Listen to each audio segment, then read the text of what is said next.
Bonjour à tous et bienvenue sur ma chaîne In a Light Afrique. J'espère que vous vous portez bien, que durant toute cette période où je n'ai malheureusement pas pu poster de vidéos, que vous allez bien malgré le stress, malgré tout ce qui se passe en ce moment dans le monde, avec les énergies qui nous bousculent encore et encore.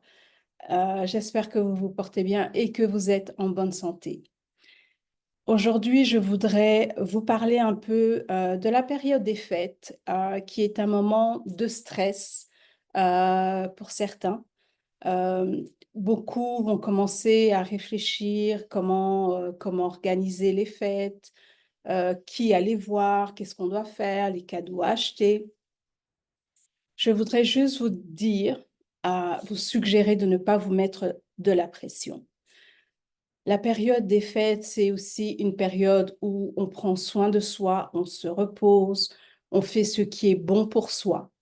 Donc, ne vous mettez pas la pression d'être obligé d'aller voir quelqu'un parce que ce sont les fêtes et c'est peut-être une personne que vous ne voyez quasiment pas.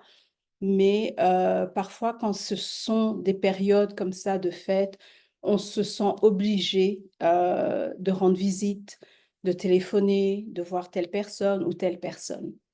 Donc, faites ce qui est bon pour vous. Si vous sentez que vous avez envie d'aller voir une personne, allez-y, mais soyez dans la joie d'y aller. Ne sentez pas ça comme une obligation parce que sinon, ça va commencer à peser sur vous, ça va commencer à vous amener un stress inutile et ça ne sera pas agréable, ni pour vous, ni pour la personne que vous allez voir.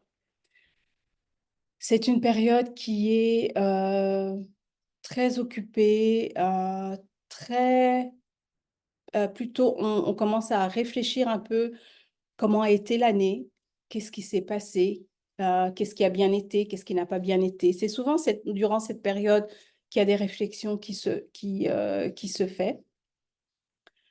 Prenez ce qui est bon. Ne voyez pas, par exemple, les choses que vous n'avez pas réussi comme une défaite, comme un échec.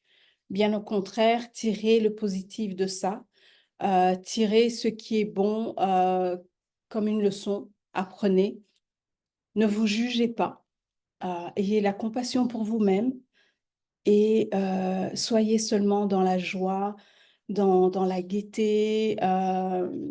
Profitez des personnes qui vous sont proches. Profitez des amis, de la famille, euh, de vraiment passer des bons moments ensemble. N'oubliez pas de faire euh, remonter un peu cet enfant en vous qui est à l'intérieur, qu'on oublie souvent parce que on prend la vie parfois un peu trop au sérieux.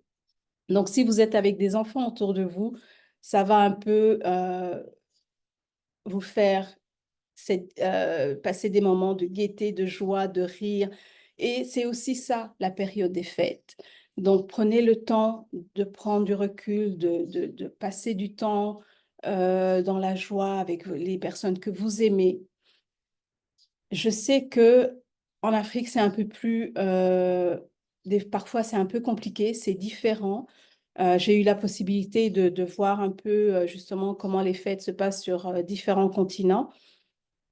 Et parfois en Afrique, il y a des personnes qui ne peuvent pas passer les fêtes comme tout le monde, dans l'abondance, dans la sécurité, dans la joie, parce qu'ils ont des difficultés. Alors, pour ces personnes-là, si vous m'écoutez, je vous souhaite beaucoup de courage, je vous entoure de beaucoup d'amour. Sachez que vous n'êtes pas seul. Vous pouvez me retrouver. J'ai déjà mis à plusieurs reprises dans mes vidéos, j'ai spécifié si vous vous sentez seul, n'hésitez pas. Il y a un groupe WhatsApp qui a été créé pour vous. Si vous avez des questions, si vous avez besoin de parler parce que vous vous sentez seul en cette période, n'hésitez pas à rejoindre le groupe. Donc voilà, je ne serai pas longue aujourd'hui. C'est vraiment pour vous dire de profiter de chaque instant, de chaque moment avant cette nouvelle année 2026 qui va apporter beaucoup plus de créativité, beaucoup plus d'authenticité pour chacun d'entre vous. Soyez authentique, créer. Les choses vont aller rapidement également l'année prochaine, 2026, comme ça l'a été ces derniers mois en 2025. On a l'impression que les choses sont en train de speeder en fait. Donc, 2026, ça va être vraiment une année où vous allez pouvoir concrétiser ce que vous avez toujours voulu faire, et n'hésitez pas à y aller à fond, ne doutez pas de vous-même, et je vous souhaite en tout cas le meilleur, que Dieu vous protège là où vous êtes, que Dieu vous écoute, vous entend, vous apporte son soutien et beaucoup d'amour. Et je vous dis à l'année prochaine, en 2026, et tous mes vœux de bonheur pour 2026. À très bientôt.